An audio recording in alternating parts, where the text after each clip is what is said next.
Déclaration de soutien de l'Union sacrée de la Nation à son Excellence, Monsieur le Président de la République, chef de l'État, commandant suprême des forces armées et de la police nationale, ainsi qu'à nos forces de défense et de sécurité.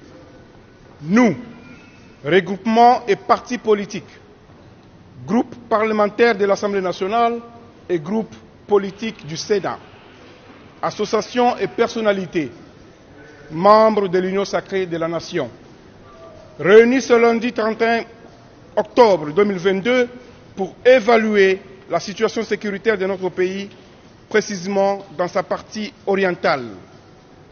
Dénonçons et condamnons l'agression, les tueries barbares, les massacres, les destructions et les déplacements de centaines de milliers de femmes, enfants et vieillards perpétrés par le Rwanda à l'est, notamment dans la cité de Bunagana, en territoire de Rutshuru. Aujourd'hui, plus que jamais, nous prenons conscience de l'extrême gravité du désastre humanitaire qui sévit en République démocratique du Congo, notre pays. Face à cette tragédie humaine qui endeuille notre pays, nous ne pouvons garder silence. Nous appelons toutes les Congolaises et tous les Congolais à l'unisson, à la mobilisation générale pour défendre l'intégrité du territoire et la souveraineté de notre pays.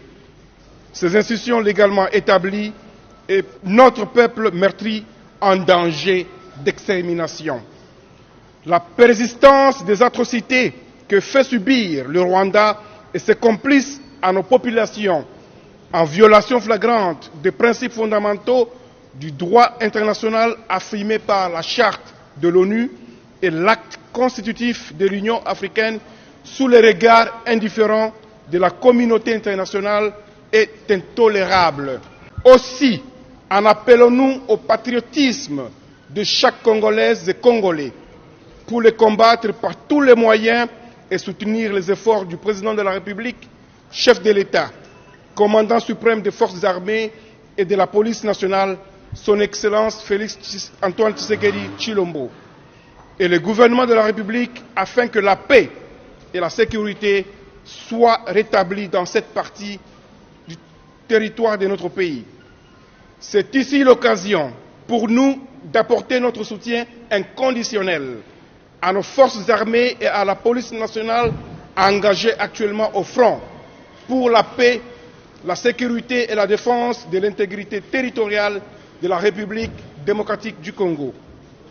Pour mémoire, la République démocratique du Congo n'a jamais agressé un pays voisin. Rien donc de factuel ni de juridique ne peut expliquer ou justifier l'agression du Rwanda contre notre pays.